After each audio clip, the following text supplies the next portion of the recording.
Klik, klik, bang. Alt som noget, det fucking røveri, mand. Alt som noget at ligge, mand.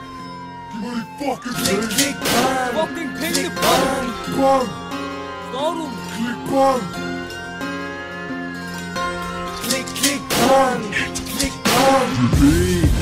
Det startede i går, de sus efter penge, som kun hostes forstår. De vil tjene store mængder, de vil tjene kasse. Så de mødes ude på gården, ude på base. Når det hele er planlagt, så er det på med masken. Rykker ind i banken og fylder tasken. Den ene tror med køben, den anden holdte døren. Den tredje ventede derude som chaufføren. Bilen er i tomgang, alarmen går i gang. De to løber ud, og de rykker med det samme. Hjulene de spinner, og bilen forsvinder. Rykker med høj fart ned i en kælder. 7 minutter efter kommer politiet.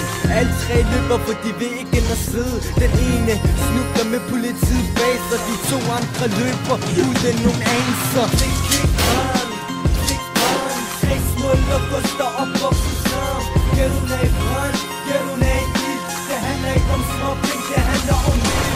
Klik, klik, bang. Klik, bang.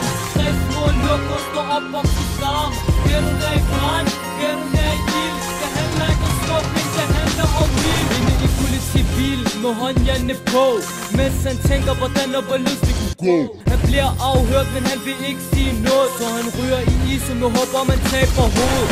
Tænker over pengene, tænker over tingene, stikker dem begge for ikke at blive hængende. Skriver under på papir, som beviser, han har sagt det. Politiet smiler, selvom han ikke kan magte. Grunden til hans snak var at få en milde dom, med dårlig samvittighed for at det skulle ende sådan. De 3 små lukkes kommer alle sammen i fængsel. De 2 andre nægter, den tredje anerkender selv. Så er det domsslag, hvor han skal se dem i øjnene, hvor han fortæller alt og ikke fortæller løgnene. På barndomsvenner, endte med at blive fjender. Forsvaret taber og anklageren vinder. Klik, klik, bang.